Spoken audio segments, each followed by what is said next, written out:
कछुआ और अभिमन्यु की निगाहें युग पर टिकी हुई थी, यहाँ तक कि बोतल के अंदर कैद यामिनी की भी। वो देखना चाहती थी कि युग क्या फैसला लेता है, अपने प्यार के लिए अभिमन्यु का सौदा काले साये के साथ करता है या नहीं। काला साया फिर युग पर दबाव बनाते हुए उससे पूछता है, बोल युग, तुझे सौदा मंजूर है या नहीं। युग फिर खामोश रहता है। वो एक नजर से अभिमन्यु की तरफ देख रहा था तो दूसरी नजर से उन बोतलों की तरफ देख रहा था जिसमें यामिनी और अनुराग कैद थे। बोतल के अंदर तड़पती हुई यामिनी के आंसू भी उसे साफ दिखाई दे रहे थे। उससे यामिनी की तड़प भी नहीं देखी जा रही थी। उसके कानों में अनुराग के पुकारने की आवाज गूंजने लग गई थी, जो उससे मुक्ति की गुहार लगाए जा रहा था। एक पल के लिए युग खो सा गया था। उसकी आंखों के सामने अंधेरा छा गया था और उस अंधेरे में उसे सिर्फ 3 चेहरे दिखाई दे रहे थे, जिसमें से एक यामिनी का था, दूसरा अनुराग का तो तीसरा अभिमन्यु का, जिसमें से उसे सिर्फ कोई 2 को चुनना था। और वो ये बात भी अच्छे से जानता था कि जो छूटेगा उसका साथ हमेशा के लिए छूट जाएगा, वो काले साये का हो जाएगा। युग की समझ में नहीं आ रहा था कि वो अपने पिता और यामिनी को चुने या फिर अपने दोस्त और अपने पिता को, या फिर यामिनी और अभिमन्यु को। युग के सामने फिर एक बड़ी मुसीबत आ गई थी, जैसे सारी मुसीबतें उसी के लिए बनी हो।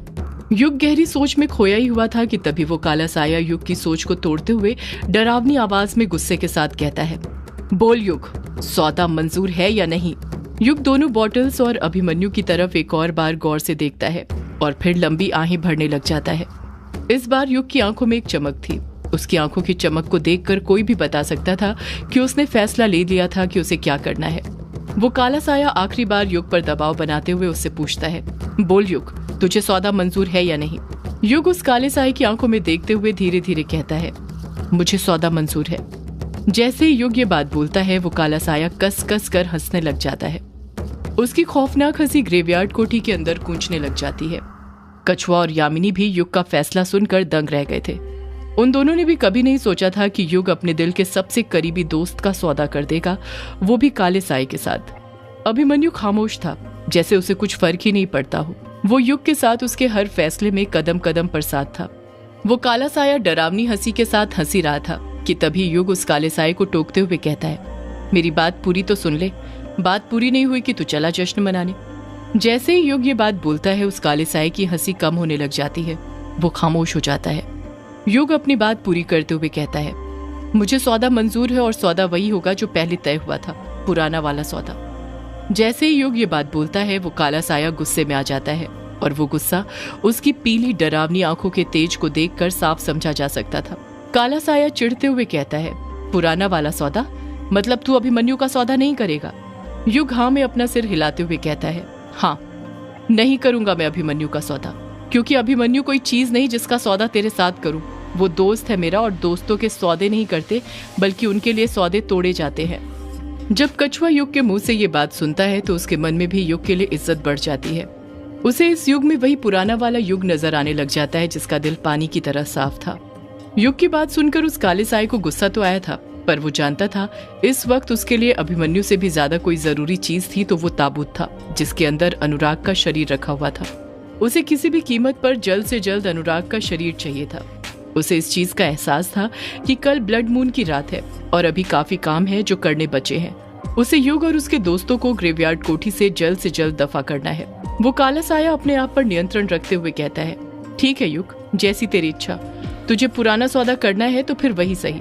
काला साया भारी लहजे में कहता है, फिर तुझे तो पता ही है सौदे में एक चीज के बदले एक चीज ही दी जाती है। तू मुझे ताबूत दे रहा है तो मैं भी इन बोतलों में से तुझे एक ही बोतल दूंगा। काला साया हंसते हुए कहता है, बता कौन सी बोतल चाहिए, तेरे बाप वाली या फिर यामिनी वाली। युग फिर दुविधा में फंस जाता है। उसकी मुसीबतें कम होने का नाम ही नहीं ले रही थी। अब उसे या तो यामिनी को चुनना था या फिर अपने पिता को, उस पिता को जो पिछले 14 सालों से मुक्ति के लिए तड़पे जा रहा था। युग की आंखें फिर से नम हो गई थी। उसके लिए अपने पिता और यामिनी में से किसी एक को चुनना मुश्किल था। वो काला साया युग की भावनाओं जज्बातों के साथ खेल रहा था। उसे देखकर साफ समझ आ रहा था कि ये सब करने में उसे बड़ा मजा आ रहा था। यामिनी खामोशी के साथ युग को देखे जा रही थी। उसे भी नहीं पता था कि युग किसे चुनेगा, पर वो उसके हर फैसले के लिए तैयार थी। युग ने अपनी निगाहें दोनों बोतलों पर टिका दी थी, जिसमें उसे एक बोतल में यामिनी नजर आ रही थी तो दूसरी बोतल में धुआं नजर आ रहा था। पर अनुराग के पुकारने की आवाज कहीं न कहीं अभी भी उसके कानों में गूंज रही थी, जो उससे मुक्ति की गुहार लगाया जा रहा था। अगर युग सोचता कि वो अनुराग को मुक्ति दिलाएगा तो उसके हाथ से हमेशा के लिए यामिनी का साथ छूट जाता। वो यामिनी जिसने उसकी जान बचाई थी, अपने लबों से उसके अंदर सांसें भरी थी, वरना उसकी सांसें तो उसी दिन थम गई थी जब वो तालाब के पानी में कूदा था। पर अगर यदि वो यामिनी को चुनता तो कभी अपने पिता को मुक्ति नहीं दिला पाता, जिसके लिए वो महाडायन से लड़कर आया था। अपने दोस्त अभिमन्यु को मरने की हालत में छोड़ दिया था, सिर्फ अपने पिता को मुक्ति दिलाने के लिए। वो अपने बेटे होने का फर्ज उतारना चाहता था, उन्हें मुक्ति दिलाकर।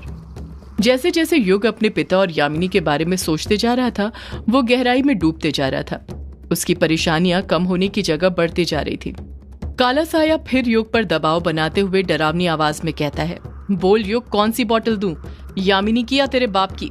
जल्दी बोल, वरना मेरा मन बदला तो दोनों ही नहीं दूंगा। युग हड़बड़ाहट के साथ बोलता है, नहीं नहीं, ऐसा मत करना, मैं बताता हूँ। काला साया गुस्से के साथ कहता है, तो फिर बता जल्दी। युग एक लंबी आह भरते हुए अपने दिल पर पत्थर रखते हुए कहता है, मुझे मेरी यामिनी चाहिए, यामिनी वाली बोतल। जैसे ही युग ये बोलता है, सबके होश उड़ जाते हैं। अभिमन्यु और कछुए को तो यकीन भी नहीं हो रहा था कि युग ने यामिनी को चुना है, अपने पिता को छोड़ दिया। उस पिता को जिसे मुक्ति दिलाने के लिए युग अभिमन्यु से लड़ पड़ा था, अपने दोस्तों का साथ छोड़ दिया था।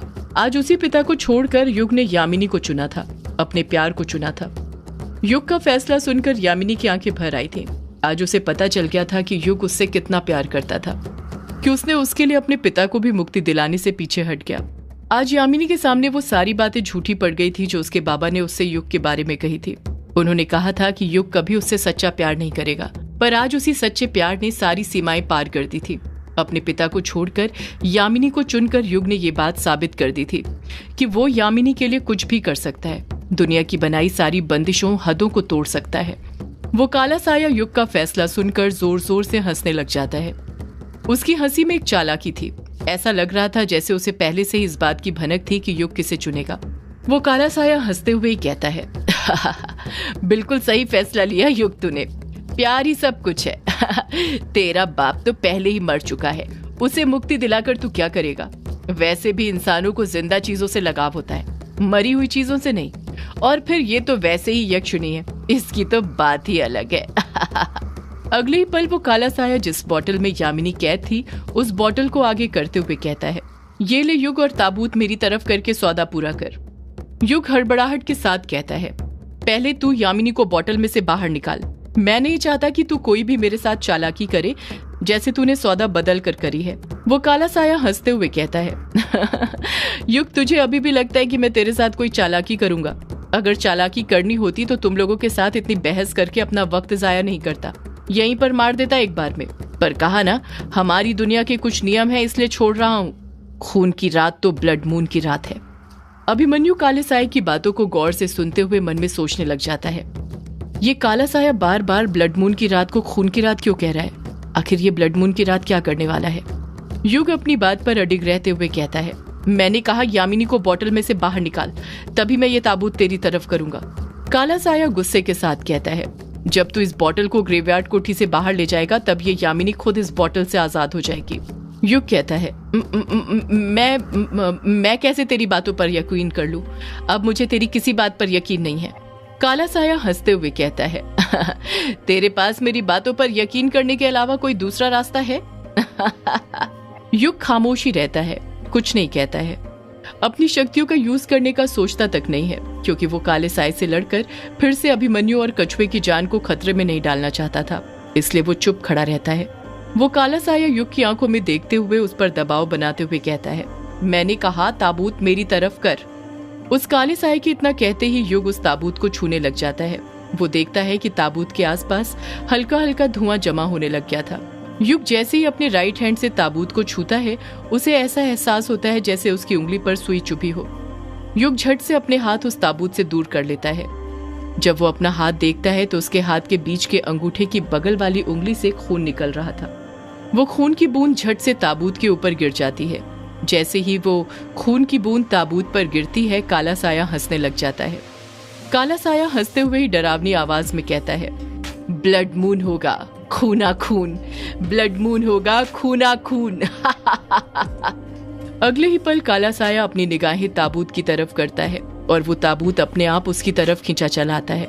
जैसे जैसे वो ताबूत उस काले साए के पास आ रहा था, उस ताबूत के 4 निशानों की पीली चमक बढ़ने लग गई थी। जब ताबूत काले साए के पास पहुंच जाता है तो काला साया वो बोतल जिसमें यामिनी कैद थी उसे युग की तरफ फेंक देता है। कहीं वो बोतल नीचे न गिर जाए, इसलिए युग हड़बड़ाहट के साथ उस बोतल को अपने दोनों हाथों से पकड़ लेता है, जिस कारण उसका बैलेंस बिगड़ जाता है और धड़ाम से नीचे गिर गया था। बोतल के अंदर कैद यामिनी भी यहाँ वहां डूल गई थी। वो काला साया फिर हंसने लग जाता है। उसके हाथ में अभी भी एक बोतल थी जिसके अंदर धुआं भरा हुआ था। उस धुएं के सिवा कुछ दिखाई नहीं दे रहा था।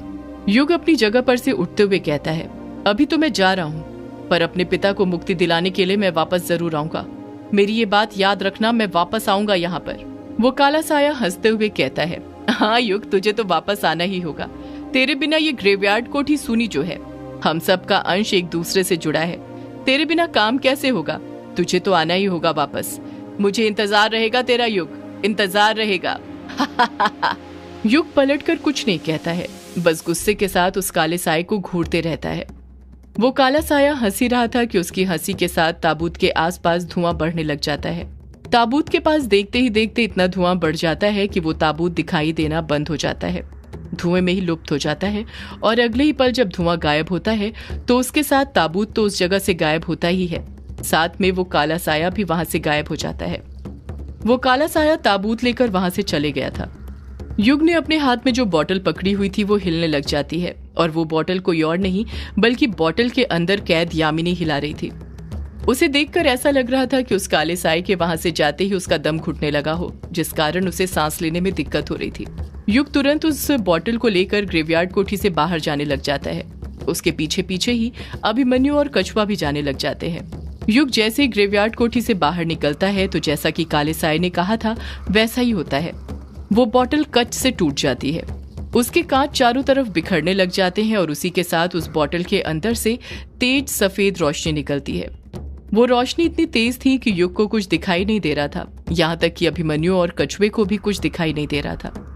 युग अपने हाथ यहाँ वहां करते हुए यामिनी को ढूंढते हुए कहता है, यामिनी, यामिनी कहाँ हो तुम?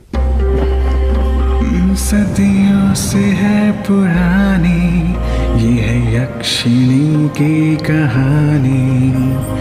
यक्षिणी एक आग है, यक्षिणी तेरा ख्वाब है।